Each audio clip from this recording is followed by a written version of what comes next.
इस बार लोकसभा चुनाव में मायावती की पार्टी बहुजन समाज पार्टी को बड़ा झटका लगा है। बहुजन समाज पार्टी ने इस बार उत्तर प्रदेश में करारी हार का सामना किया है। न केवल उत्तर प्रदेश में बल्कि पूरे देश में मायावती की करारी हार हुई है।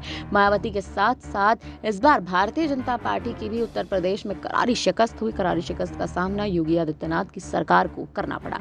सवाल उठ रहे हैं कि क्या आने वाले समय में योगी आदित्यनाथ और मायावती यानी बहुजन समाज पार्टी क्या एक साथ आ सकते हैं, क्या गठबंधन कर सकते हैं? क्योंकि योगी आदित्यनाथ का एक समय पर बहुजन समाज पार्टी का भारतीय जनता पार्टी के साथ एक समय पर उत्तर प्रदेश में गठबंधन था, लेकिन बीजेपी ने बीएसपी को दरकिनार कर दिया था, जिसके बाद मायावती पर लगातार सवालों का ढेर उन पर साधा जा रहा था कि मायावती यानी बहुजन समाज पार्टी बीजेपी की बी टीम के रूप में कहीं ना कहीं काम करती है। हालांकि मायावती ने इस पर अभी तक कोई भी औपचारिक ऐलान तो नहीं दिया है, कोई भी औपचारिक बयान अभी तक नहीं दिया है, लेकिन हाल ही के समय में लोकसभा चुनाव के दौरान भी मायावती पर तमाम तरह के आरोप लगाए जा रहे थे कि बी टीम के रूप में भारतीय जनता पार्टी की मायावती काम करती आ रही है।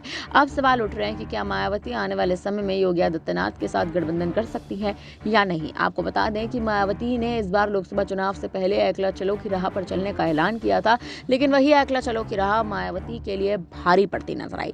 इस बार लोकसभा चुनाव में मायावती को करारी हार का सामना करना पड़ा। न केवल मायावती को करारी हार का सामना करना पड़ा, बल्कि पार्टी की पूरे देश में करारी हार हुई है। एक भी सीट पर उनके प्रत्याशी ने जीत नहीं दर्ज की, जिसके बाद बहुजन समाज पार्टी की नींव कहीं ना कहीं ढीली पड़ चुकी है। आकाश आनंद को मायावती ने लोकसभा चुनाव के बीच ही पार्टी से निकाल दिया था, नेशनल कोऑर्डिनेटर के पद से निकाल दिया था।